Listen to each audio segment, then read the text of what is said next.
help with as we move into this one. Jarvan going to be the first lock-in though for Canyon. That is going to give over a lot of power to KT. The Azir is coming up. The Rumble is banned from D+ this time. But they're giving BDD Azir again. So with the Jarvan early pick, you're thinking, oh, they already want to pair Jarvan with Orianna because they're assuming BDD is going to pick his Azir. But I would assume...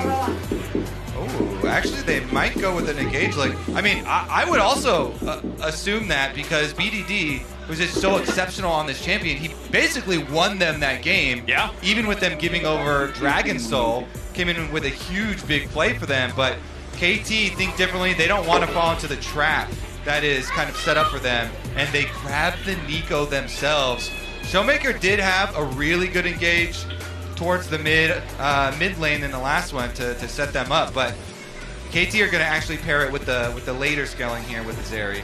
Yeah, so Zeri going to be locked in.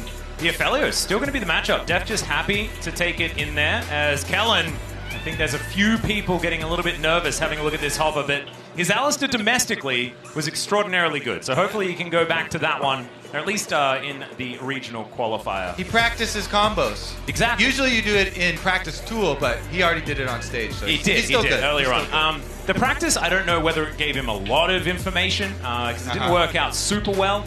And position and stuff like that was also a little bit questionable. But Lan's going to go back to the bottom duo that he was looking at last time. Of course, Nautilus, one of his most played champions, especially this year. And we'll head back there once again.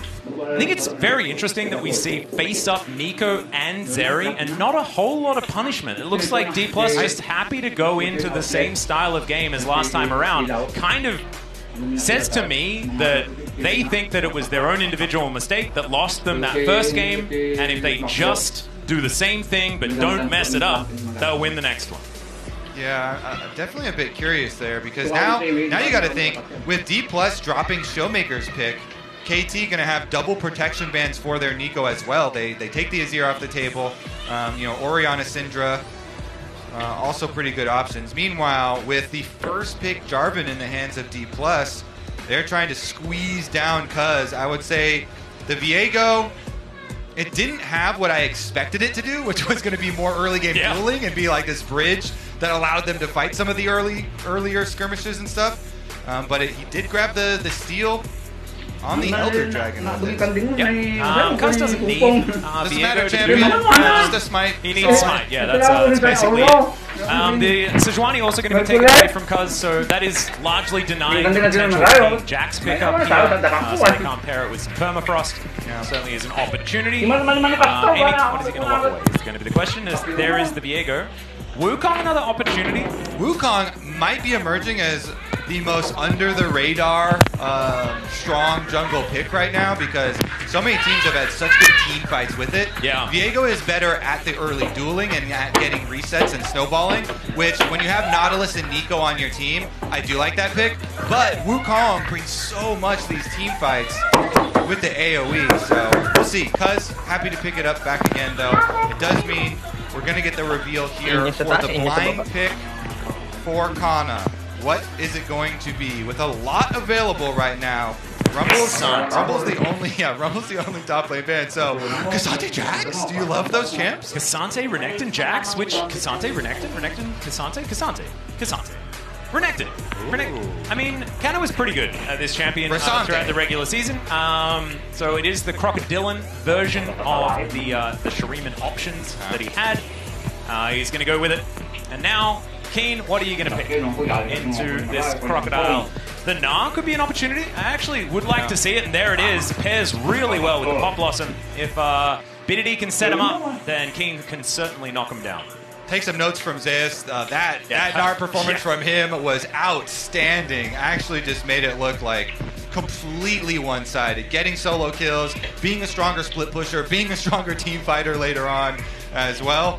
We'll see how well Kana can actually fare on the Renekton this time around. He does have a Jarvan, but it's into a Viego, so you really do have to be careful about those duels on the top side. Choose your moments going for this mini Gnar. Use your flash. Try and chain your stun into your EQ combo. Or an Ahri roam, you know, from Showmaker as well. Showmaker picking that up. A lot of pick potential from the top side of the map. No, I agree. And I think that once again, D+ will have earlier advantages in this game, but I think that KT can get into this a whole lot earlier than they did last time. It's not Azir Rise, you know, you're not waiting for a Rod of Ages and a Seraph's game. It is instead this Mega Gnar that can fight around these Heralds and Dragons in the earlier stages. It's just the Zeri that is going to have that scaling edge. Yeah, these team comps a lot more similar than we saw in the previous game. A lot of similar options open to them. And in these ones where you do have two play-making mid-lane champions that have a lot of autonomy, if you can get early jungle ganks there to unlock those mid-lane players, then that really snowballs into the side lanes. And to quote Cloud Templar, he is Showmaker, the playmaking maker. I heard there was also a call at this Worlds where they called him Scary Maker. Scary Maker? Yeah. Oh, that is so good. It was like some brush gank play or something where he was roaming down. I like that one because it's also Halloween themed Showmaker. We got the Scary Maker version. Oh, let's see whether it's Scared Maker or Scary Maker this game. I want to actually, that sounds like a good Halloween costume. I'm going to be a Showmaker Halloween costume where you go around. You've been looking for options, you go around and you just raise your fist like he did at his webcam, constantly threatening everyone. Speaking of which, it is his 100th international game, and of course, because he's never played without Canyon, he's alongside. I've got something for you. Woo! Congratulations! There it is. Nice. Beautiful. We're raining it down on Kellen. I didn't think we'd ever get to use that at Worlds because it's a little gimmicky. No, I like it. That felt right. That was perfect. It's exactly what we needed. And we'll see whether it's going to be enough to get us 3 games out of this series, because that's precisely what we want. We do not want to send D+ home on a 2-0. I laugh every time I see that beautiful bald face pop up on my screen. The Braum meta is in, and D+, they understand.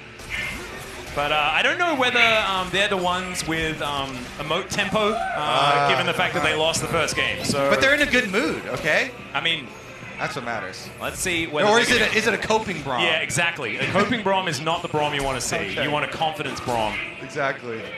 They're the most successful ones so far this world. Confidence Braum is kind of like a confidence man. He does have a safecracker skin. He does as well. So. Definitely don't trust any emails coming from Braum with any links. What's your favorite? Do you don't click the link.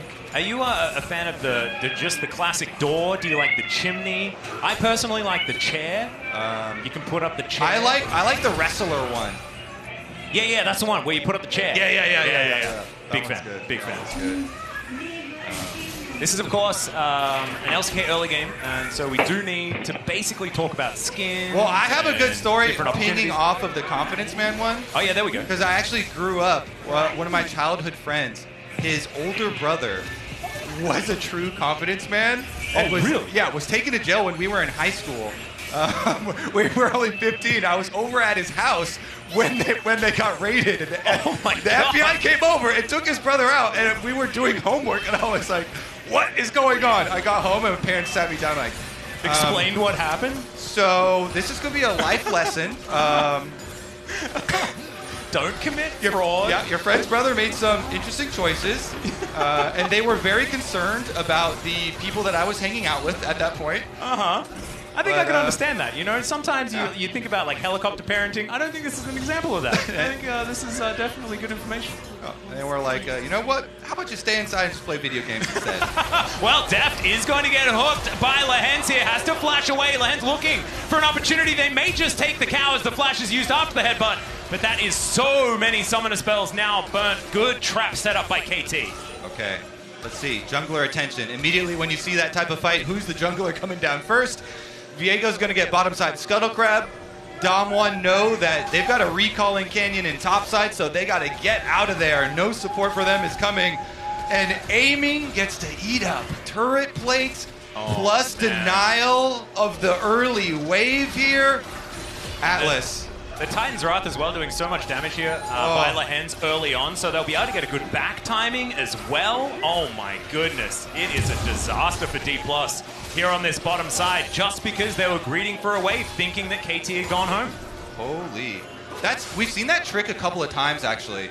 People pushing up the wave and then and then faking their backs and getting some surprise engages like that, it's so punishing in the early stages. And making assumptions like that is very dangerous, as BDD is going to get snared. Nice little charm from Showmaker. Would you say it makes anyone our particular body part? No, never mind. You gave me the weirdest look. Yeah, wait, what body part? I was just assuming. I was like, did you say excited? Excited isn't a body part. I don't know. Nope. At this point, you're allowed to say the E word, by the way, because we kind of want 3 games. Okay. So I'll let you off the hook, mainly because I just made the mistake of saying it twice in one sentence. Okay, so once you do it, it's okay. Yeah. I make the rules. I don't, actually. Do as Atlas says, and also as he does. Yeah. Land's going to flash for the hook. Canyon is going to respect it, but the snare still connects from BDD. Not going to be too much follow-up, though. So Summoner Spells falling all over the place.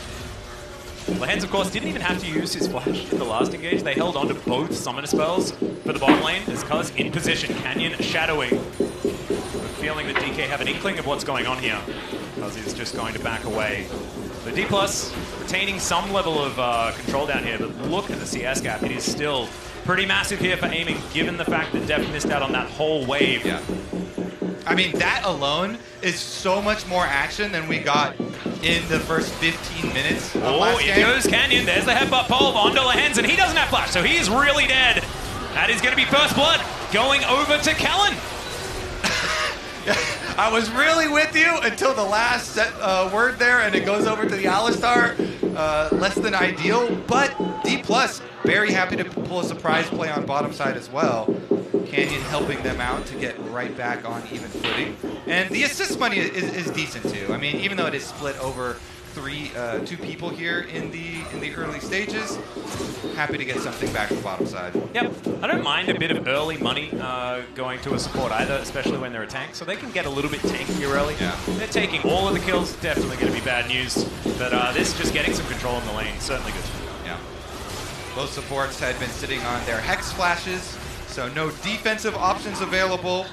But KT, even though they give up the first blood, they're the ones after the resets that are able to rotate over to Dragon. Yep, they collect that one for themselves. Next one going to be the Chemtech. Not going to see any Infernal Souls this game. Cloud Soul still an opportunity. But we'll see where it is going to land. KT maybe able to take a leaf out of the D+ book. The red side Dragon stacking strategy. And D+ actually managing to salvage what was a bit of a disaster in that early game. Of course, we didn't get first blood for KT in that play, but it really did feel like they set themselves up really, really well in this lane. And despite Lehends going down, I still think the KT are in a fantastic position as far as the bottom lane is concerned. Yeah, and with last game kind of lulling us with some false expectations coming into this game, a lot more action, a lot more focus towards these playmaking supports. Right, 1 kill.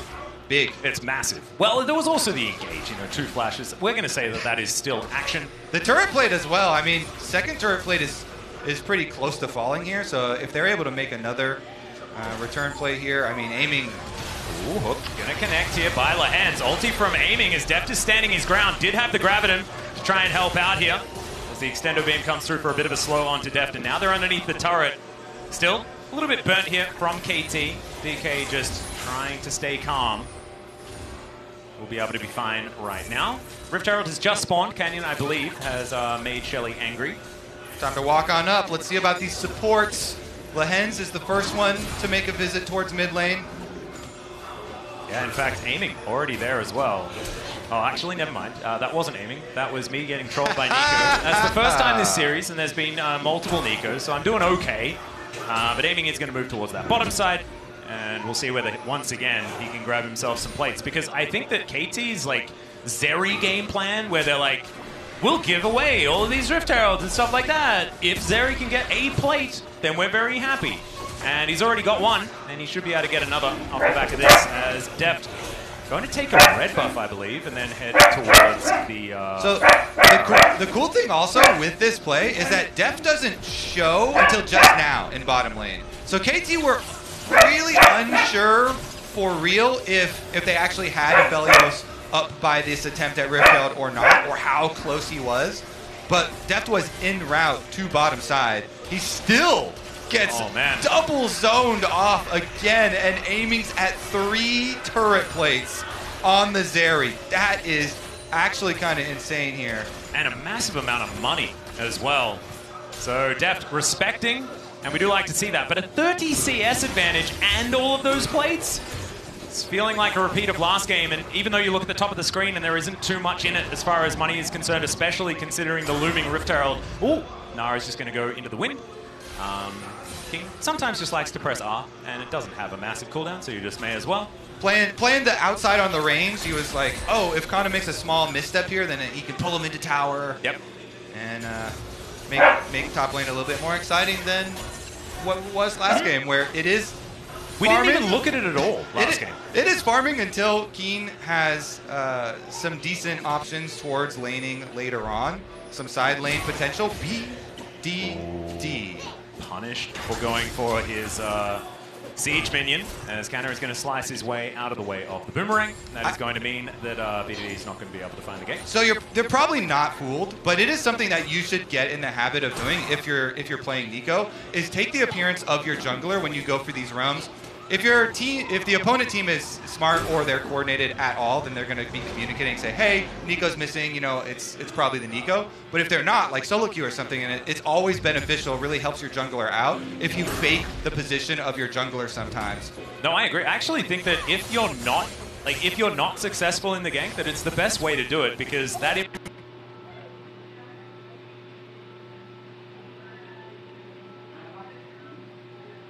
information is always hidden, right? Because unless they press tab and then they true. But if it's like you're seen for a second, you know, and then you're back in the fog of war again, then it's certainly one of these opportunities to hide information. Information is certainly a big part of the game. As Kanna gets a bit of hyper stacked up, but is otherwise going to be all right. 30 seconds on the next Dragon. Is it going to be a team fight? It's my question. And I think, you know, it's a bit early for that. Personally, I think that second Drake, not one that you're going to fight for. So I'm going to take that bet, Atlas. All right. I'm going to throw down. Well, the entirety of the gold lead is aiming, and aiming has even more of a lead over Deft than what that tells us. So, yeah. I'll bet you an aiming. Yeah. Of value. Oh, no, he's got his full Stormrazor. Good. Oh, that is a bit scary. That is a bit scary, but D+, wow, they didn't shove the bottom minion wave, so they're leaving the bottom minion wave while coming to push him off Dragon. I think you got to shove that wave in. Yeah, they're going to get down there, so with Kellen and Deft in the lane. Oh, Showmaker, he's going to get flashed on here by Lehends. Pop Blossom right on the edge, and that is a dead Ahri served up by the KT support, and now Cuz should freely be able to start this Dragon. 26 seconds though. Showmaker does have teleport, so an opportunity to get back towards a potential fight. DK still set up for this. Yeah, they're getting a little frisky here because they know there's no ultimate up for the Nautilus or the Neeko, and they're going to go 45. Yeah, Extendo Beam does come in. Aiming has pressed the ult button. Moonlight Vigil does come down. There was Kanna is slicing his way into the fight already. They've taken down Lehends. Keen trying to find the angle, but he's mini-Nara. He's not exactly able to do too much as it's Canyon that locks down the Dragon. Cataclysm flies in, and Keen has to flash away. It's a Mountain Soul, and DK are on the board. I love it when teams evaluate a pick like that, a loss, and they say, I don't care if you got the early kill onto a teammate, we're still going to fight you because of what you invested into it. The Nautilus ult, the Neeko ult, the huge engage tools, 4KT down. D+ are not going to give it to you. They grab the Drake, they grab the kills here. They've got the gold lead, Atlas. Yeah, there's a couple of turret plates there as well on the bottom side. One towards the top side as well as Showmaker. We said he had his teleport up. The fight was over by the time he respawned, so he heads back up there and collects what money he can find. We know just how pivotal his Ahri has been. Quadra kill last time he played it here at Worlds. See whether once again he can have a performance like that as we check this out once again. And like you noted, Kobe, the cooldowns. Yeah, it's one of those moments that's a non-ironic. Hey, they don't have ult, they don't have flash. You know, after you get picked, ping all the buttons. Ping exactly. all the buttons. You're like, look how much they invested into me. And D+, they just annihilate Lehends because the Nautilus had no flash, had no ultimate. And then the big flash here follow-up. Kana goes in with the Renekton stun, allowing the follow-up there. They do chase out the rest of the team, but getting some summoner spells. Could have been even better for D+ as well. I think Deft flashed a little bit early.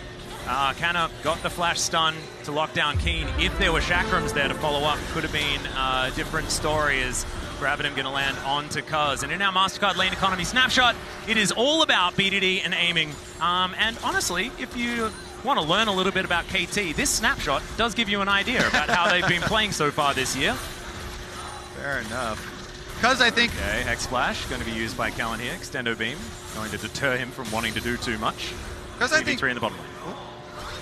Has had his share of some exciting early games.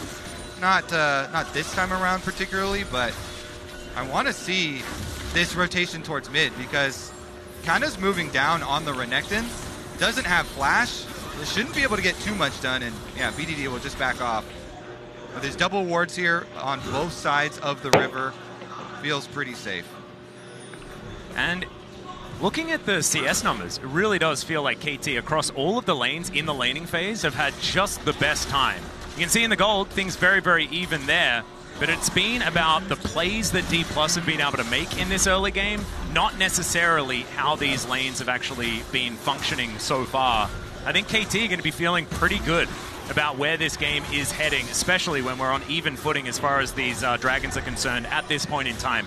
First mountain and second mountain this game, I think are going to be huge for getting tempo advantages in this one. We saw the Soul not necessarily do too much last time around, but I think given the scaling equality across these two squads, certainly could be the thing to tip the scales. I certainly agree, especially with, you were mentioning the champion pool of aiming and how he feels so much more comfortable on these champions that have their own agency, their own mobility. The Kai'Sa, the Zeri champions here, and with him having such a good start in that bottom lane, so rich early on. And I also think that like Zeri is probably the aiming champion that is the most beneficial for him. Because like you remember like playing Doom 2 as a kid, you type in the cheat code ID clip and you just get to go through the walls. Like it's broken. Like it's really silly. And aiming just gets to do that at any moment. And when there's a Jarvan on the other team, he presses his R button and you're like, cool story, bro. And you just skate through it. I just wanted to talk about Doom 2. Cataclysm is more like a skateboard ramp or something for Zeri. Woohoo! Yay! Unless you do it against a wall, in which case she just keeps going. Fantastic. Well, aiming's just parking himself in the mid lane, having the best time ever.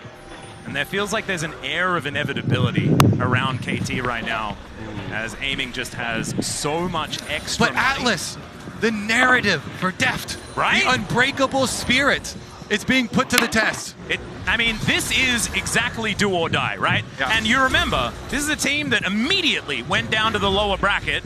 Like, they have had their backs against the wall, and yes, strength of schedule is something that you need to take into consideration, but you were talking about narrative, and I want to stick to the fact that as soon as they're on the edge of being out, that's when Deft especially is powered up. It's whether he's convinced the rest of his team to also power up alongside him. That is the question, because of course, Canyon and Showmaker, we know their highs are extraordinarily high.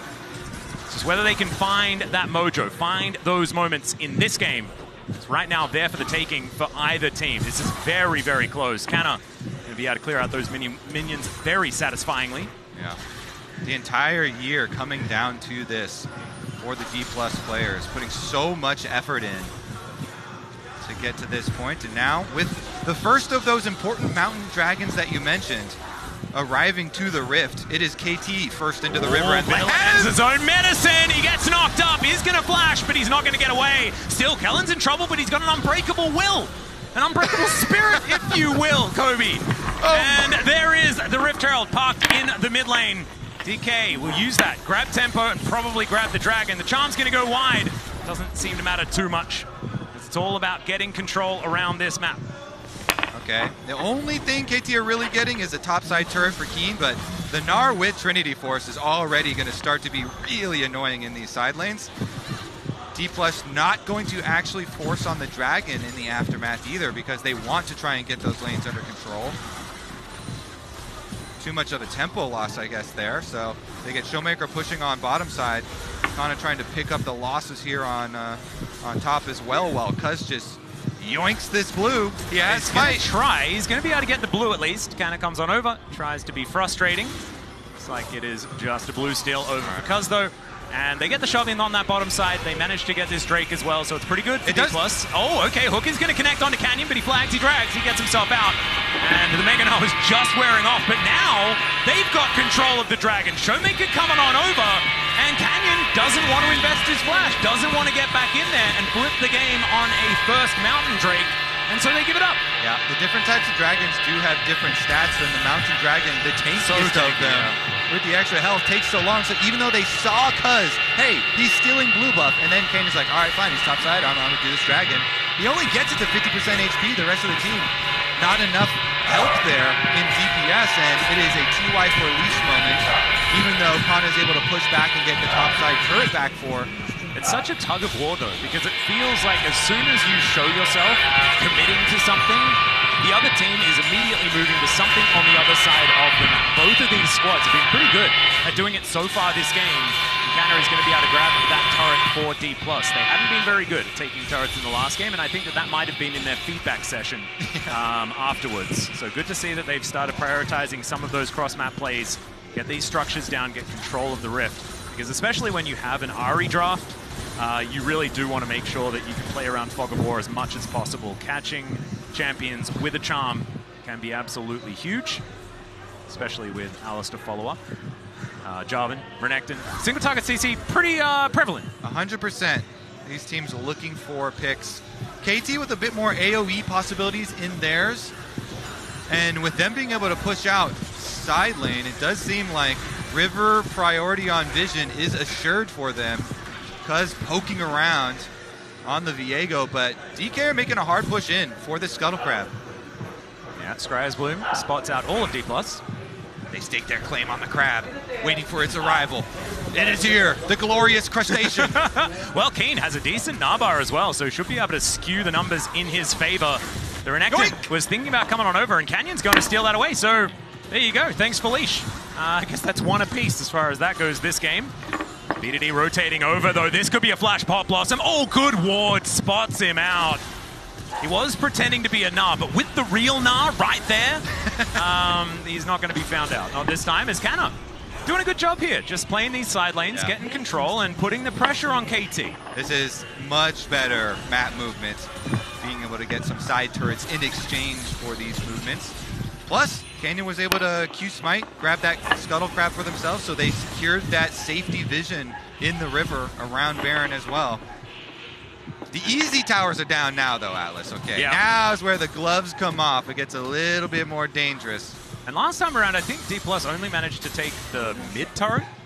I don't quite remember, but they didn't get a whole lot of turrets. It was just one that they were able to take down. Look at the heart monitor, man. It's been very close when it comes to gold. Certainly has. Keeping the tension for the story, for the narrative battle here, building. I really think that, like, my heart doesn't need any more tension as far as this matchup is concerned. It has been pretty exhilarating. I've had a lot of egg on my face after these two teams have matched up in the past. I always feel like it's time for D+ to show their potential when they face against KT, and then KT wipes the floor with them. It's been the story in summer. And KT have an opportunity to do it once again with a 2-0 and head straight towards the knockout stage. I know there's so many that just want to see 3 games between these two squads, especially when we have to say goodbye to one of them. Yeah. Honestly, I think we're going to see a big mismatch in damage output for mid laners. BDD is going second item death cap, and it's almost done, too. So when you're looking across at an Everfrost Zhonya's Ahri versus the damage output of a death cap proto belt Neeko for BDD, there's going to be a bit of a diff. Yeah, and I remember when Scout built the Everfrost and the Zhonya's Ahri in that LNG game where he was doing well, the rest of his team not so much, and he got a bit of flack for it. Yeah, I mean, you can Zhonya's some damage there, but the rest of your team is going to get a big pop blossom. And it also just puts so much pressure on Deft to do so much damage in these team fights as well, because Kanna is going to get outscaled, Canyon not going to be offering too much damage, and of course Kellen isn't worth mentioning on that scale. And And so KT will just be able to out-damage D+ pretty considerably as this game goes on, because even Cuz will be massive. And if they get that first pick, then the Viego can really cause a ruckus. And that's the thing, too, since BDD's damage is spread We're just engaging onto Cuz here. He is going to go golden. Pop Blossom going to connect onto two, Deft being one of them. They take down Canyon to start this off as Kellen has to flash away. Showmaker a bit late on the teleport. And their jungler is now just dead for free. KT now pushing in mid. That's a dream start for KT. BDD had just bought his newly, freshly printed Death Cap. He was itching to use it. It still had the tag on it, didn't it? It still had the tag on the front, and he makes Canyon take a train ticket right back home. Here we go, though. Baron now going to get burned down. No smite for D+, but they also don't have a lot of options. Yeah, they have to go for a team fight to try and make this one work. Dominance already popped here by Canna. The knockup not going to be great there from Lehends as the Baron is going to go down, but can they keep themselves alive? Aiming says yes, as he pops the ultimate. Kellen going to be the first one to be down. And there is the skater. He gets over the wall, but Aiming's just going to get punished. I don't know about that one. Overly aggressive with these abilities is something he's been known for. To turn it. In goes Canyon as he turns back on this. The double knockup as well. Make it a triple kill. And BDD's going to go down to Showmaker. That's the ace. And what happened here, Baron? Now KT. Deft is looking for it, and he almost gets the quadra. It's an ace for Canyon, though, in the end. Deft writing the next chapter in his epic saga right before our eyes with those chakrams. The Aphelios damage, Atlas, it had to be all him. He pulls out the kills, they pull out the ace, and they get the dragon as reward. Oh man, let's have a look at this replay once again. All I'm thinking is, don't start Baron. If you start Baron, it's doomed, Kobe. I was thinking, man, this might be kind of boring series, Atlas, at this point. But then, DK, you said they had to be on the edge of elimination, Atlas. Sabi na walang kwenta yung Renekton eh. Malaki lang yun eh. They lose the Baron. Look at the start here. Showmaker using all his Ahri dashes to kite away back to the other side. And Aiming thinks, he's also thinking this game is free in the bag. So he goes forward, chases. After he had just used both summoner spells to kill off Kellen, that was just Kellen. They've got the rest of the squad ready to go in, make some space, and Deft stacking up those chakrams, mowed them down, allowing Showmaker and Canyon to finish the chase. And then he walks up to Key because really he wanted to use this stopwatch because he's about to turn it into a Guardian Angel anyway. It gave me a little bit of a heart attack, but I know that feeling. You're like, well, may as well. I'm going to turn it into a GA, so let's press this button. Yep, and it also gives him the opportunity to potentially get a quadra kill as well. Look at how incredibly close this win probability is, powered by AWS. Finally, it is headed towards D+ after that great play, but by no means a KT out of it yet. And I thought that it was going to be Aiming Diff, and he is 80 CS up. Like, it is absurd the amount of money he's been funneled, but if he just skates into a Renekton and an Aphelios with great guns, he is still gonna die, is Keen. Getting run down here. Look at the minimap. The rest of the team is coming. D+ have they're everyone. closing in. Look at this back being channeled by Cuz. He cancels it. And now Keen is definitely dead, but they might get a Viego for free as well. As Keen realizes that he has to fight it, he finds the Gnar. And how much time can he gain is the question. Minion waves aren't really there. And so with that knockup, with that stun, it should just be a Gravitum and then a Q from Deft with a Severum for the kill. Dude, hats off to the script writers if they actually pull off this comeback for DK. What does the script say for game 3 if it happens? Well, we can't leak that. Oh, that's true. That's true. It's so good. We're about to watch it. We don't want spoilers. I almost flipped to the next page because we've got it in front of us. But I'm not allowed to. We have to just... Because even the end of this game is pretty ridiculous. But you haven't read it yet, right? No. Okay. I can't read. Oh, actually. That's an easy way to avoid spoilers, especially if they're book spoilers. All right. Deft going to clear out the minion wave, and we'll see what the item is that's going to be coming up next. Lord Doms may not necessarily be that important because there aren't any true tanks really outside of, I guess, Lehends, but it's not really going to have too much armor. So you could go for, you know, a Bloodthirster if you like, but you can see the Last Whisper. It is just going to be the standard build here for the Aphelios. We're living in a movie right now. All right. I felt this last year, you know, with the epic story. of DRX making it happen. I still haven't come to terms with the DRX 2022 win. Yeah, I'm still actually not sold on this one too. I'm still I don't think DRX can win this year. KT, yeah. Yeah, I don't think DRX are not going to be able to. I don't think you got me with the turn. That was good. Yeah. Honestly, yeah, I'm still favoring KT. They still have so many options available to them. They also have the GA onto Cuz. BDD has a lot of damage that he can actually bring. He's got the stopwatch. He's got the flash ready with his Nico. Level 16 on it as well. Look at Canna's build as well. Deadman's plate, Gargoyle, Stone plate. He likes plates. Yes, he does like plates. The stride. Those top laners. Yeah, they do like. They do love their plates. That's all. He couldn't get any turret plates, so he had to build the plates instead. Maybe that was what it was about. But it does mean he's going to be walking real fast.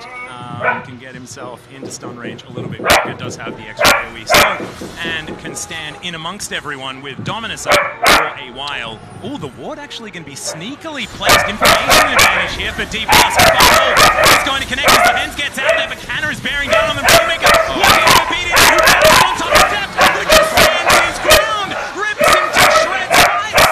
5-6-0-4 now for the Aphelios, and Baron's up in 30 seconds. Don't stop that. Kobe, no, you were reading the chat. You can read. That's how you get everyone.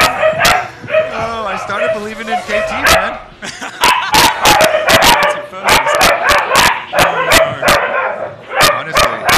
This is epic. It is fully stacked, 1,000 gold kill on the head of Deft. But can you take it from him? He'll need to do it twice. In those last team fights, Deft is... Oh, that's a jump scare as Canna is going to come over the wall. There's a Heartbreaker because he's not going to get out of this one. He's trying to dash his way through. He does flash, and he will survive at least. Now with no flash available, no ult available, how are you supposed to get into this pit and take this Baron? The Baron's going to be secured, and D+, that was clean. It's the cleanest Baron of the series so far, I think. And that should be enough money for Showmaker to get some real damage on his Ahri finally. Let's see a cap completion, please. Oh, he didn't quite have it, so they're going to go for Dragon first. Yeah, he's got 2 sticks already built up. Hasn't turned those 2 sticks into a hat just yet. Recipe makes sense, guys. Don't worry about it. Don't question it. The Drake, 2 apiece for both of these squads. Will be stall point for whoever manages to take this KT in position already. It's Canna stepping on up. He's got a full rage bar, and this is just going to be another 5v5. We'll see who manages to get the smite, but that's not... Blocks it down this time, and D+, they don't even need to go for it. They have control of the mid lane. They have Baron. They can just push out and get more money. This is turning into one of my favorite series, actually. This is so intense, Kobe. I don't know, man. My heart is in trouble. But at least an LCK team's going to win today. I need to hold on to that, you know? Exactly. You're guaranteed a win, and you're also guaranteed a loss. Double-edged sword. But D+, they obviously need this one to continue the series, and they look like they're going to get it with how they're playing. I mean, Deft just keeps on steamrolling ahead, and now for sure, Showmaker's going to have that cap, right? Oh, 100%. Those rods are needlessly large because they have all the extra material to be turned into a hat. That's what it's for. That's what it is. The rods have lots of fabric, I guess. That's the needless part. So they just don't need to have all of the fabric because they're a match. Vestigial fabric. Looking for BDD. There's the flash Cataclysm. BDD flashes in turn. Gets himself out of the way, but D+, they continue to go for these engages and then get control over where they want on the Rift. This time around, KT are at least able to clear out the minion wave. But Showmaker over the wall, fishing for a charm. Cuz wants an angle. There's the anchor. That's going to connect Depth Charge on to Deft as BDD finds him in the backline as well, but the cleanse does come through. Showmaker's over the wall. The damage is there. Where's the follow-up? He's going to get melted. Oh, no! To get in there. He gets the kill onto Kellen, and now Canna is looking for him. He skates away out of the fight. It's a 4v4 now as the flash forward. The charm's not going to... Oh, my God. She's there. And the knockup. BDD's in trouble, but he splits the shell. Tries to get away. Canyon goes down. And now Cuz is looking for the resets. It's a 3v3, but the health bars are low on both sides apart from aiming. In goes Cuz, trying to be the hero here as Canna is dashing away. And D+, they're just trying to get out of this one now. Cuz has a GA and he wants to use it there. That was close. The minion wave pushing on bottom side. They're already pinging. ADD is going to go collect that one. But that fight was so insanely close. Let's look at the start. He throws out the fishing charm over the top. I want to track Deft though because he's able to juke Cuz's ultimate just in time. His Gale Force to the side. Yeah, cleanse Gale Force immediately. Avoids it. And then once the Gnar comes in, they're able to burst him down as well. Aiming tried to follow it up. He went in on the Zeri, popped his ultimate for the burst damage, saved his wall jump for when Cannon went for the stun. And then Showmaker here, you mentioned it, the stopwatch is used after the charm and they use that time to focus down the supports. But the follow-up, Canyon wanted to use his stopwatch as well to create some space for them, and they lose the extra kill. So close. There was so many little micro fights based on cooldowns that were being utilized. And KT managing to find an even fight, but taking tempo away from D+, definitely important. Total damage in favor of KT and their 3 carries this game. And if BDD continues to find these Pop Blossoms, I think that they might be cruising towards a 2-0. He now has his Void Staff complete. And yes, the stopwatch was broken, so it wasn't Azonya's. So actually it is kind of important. He hasn't been able to put that timepiece together just yet. So in the next fight, not going to be able to get out so easily. Yeah, DK definitely have the timepiece advantage right now with the stopwatch for Kana as well as the Zhonya's completed for Showmaker. And honestly, I feel like Showmaker's been ramping this whole game. He's slowly, quietly been warming up, and we're going to see some big charms, big plays from him in the future. I'm just looking forward to the Magi's. When the Magi's comes in, that's when you know the big plays will follow. Or disaster. You know, look, I'm not going to... Soul Point is there for D+, so 1 minute on this Drake. That is going to be the next quarter call here for both of these teams. The Baron going to be up at about the same time. All right, well, Deft has been the story here. He has 100% kill participation as the AD carry as well. Tells the story of this game. They haven't done anything without him. The Aphelios, GA on cooldown now. Does have flash advantage over aiming though. Aiming has lots and lots of creeps advantage. True. That is 457. And that 36.5 minutes. And that results in completed item versus just the pickaxe advantage, which is an advantage, but it's not. It's over. And there you go. Now it's not an advantage at all. So Shieldbreaker now done here for Deft. So 6 items for the Aphelios, 6 items for Zeri. Both of these champions pretty good when it comes to late game hyper carry-ness. And we'll see who's going to be able to find the better positioning. I'm looking at aiming. If he doesn't skate into his demise, then there's a big opportunity for them. You can see D+ though, they are favoring the Baron. They have Soul Point advantage that they have now lost, giving that one away. But if they manage to get a Baron off the back of this, or at least control of the area, that is going to be a big one for them.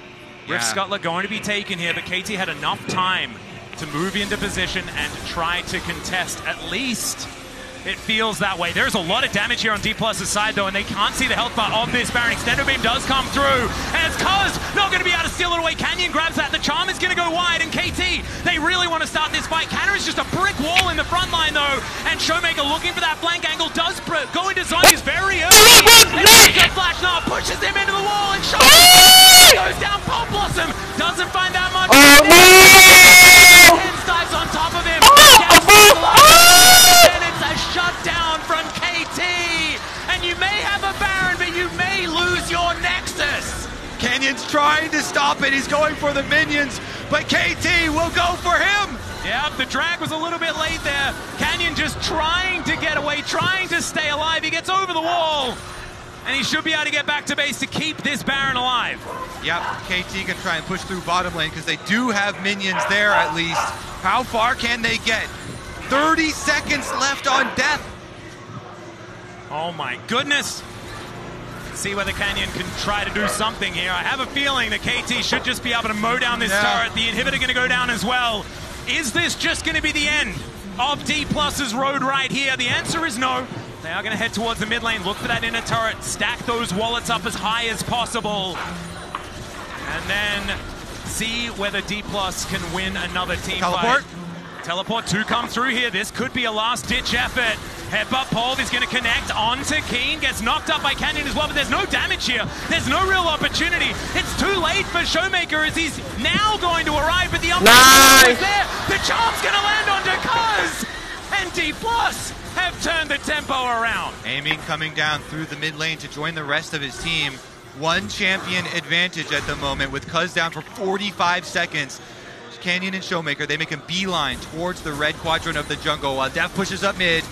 His GA back off cooldown now as well. Must have been pretty close actually as that last team fight was coming Grabe through. naman si Aiming, 500 CS.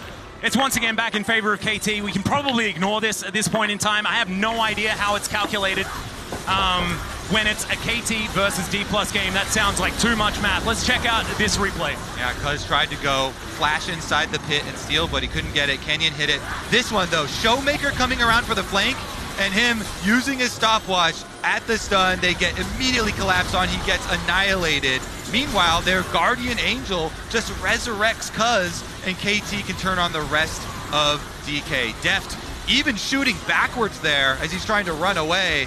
Yeah, and he threw his ult out at the very beginning of the fight in a strange direction. Yeah. Which does eliminate a lot of the DPS. Yeah, the effectiveness of the ult is it goes from some to zero. It's slightly lower, yeah. I'm pretty confident to give that stat. Man, yeah, okay. Showmaker. There's the Flame Horizon, by the way. Aiming has completed that. 500 CS. Not bad. Golf clap. Can't do much with that extra money at this point, though. Full builds. True. So you can chug your potions. Make sure to always chug your potions. It is just a big number, you know. It's a big amount of CS. Oh, he almost has the same amount of CS as his scoreline. He just needs 3 more. That is going to be a cool moment. There it is. There's the moment. Hey! Screenshot. I'm happy I can share this moment with you. That was fantastic. I'm really glad you were here as well, Kobe. Thank you for being by my side. Okay, the next... where's the next team fight that is going to decide this game? Is it going to be the Mountain Soul? Or is it just going to be a Baron? Are we going to see someone give up Mountain Soul and then it's like trade Baron for Nexus? Or so if it wasn't these two teams, I'd say for sure the Mountain Soul. And even if it is these two teams, I'm going to say for sure the Mountain Soul. All right, cool. So it's for sure the Mountain Soul. And D+, they have the GA. That is their advantage over Aiming, who has just gone all damage. Does have, of course, the Bloodthirster, which is going to allow him to stay alive in these fights if he can keep auto-attacking. But if this CC does come in, Aiming doesn't have a lot of options. So much is going to be relying on, can BDD get all of that extra CC? Can Keen be there for the follow-up with this Mega Gnar? And can Aiming avoid skating into his doom? And KT actually should try and delay a little bit for the Guardian Angel timer for Cuz. It's going to be synced pretty closely with this Dragon. As long as Cuz doesn't get picked right now, they'll have the GA ready for the fight. He can dive in again, look for the resets. And DK, again, their backs are against the wall because they really need to find a pick on an isolated target and focus fire somebody down. Well, there's a fake BDD. There's a headbutt pole onto a Mega Gnar. Keen actually pretty big. Hook is going to connect onto Kellen, who does press the R button. That is a big cooldown. As there's a Cataclysm onto 3. Into the back line goes Canna. Gargoyle Stoneplate keeping himself alive with the Pop Blossom. The Gnar is even bigger! And Aiming is going to pop into that back line. He's unstoppable now as he takes down Kellen. Deft into his GA. He's going to pop back up again, but now he goes down. And Canna gets a few of them. Can Showmaker be the man to save it? Looks like the answer is no, because Aiming is still up. Keen is still up. And I think KT may have done it. Showmaker is going to go golden, but that's a see your death moment. Aiming says goodnight. And Keen is just teleporting for the Nexus.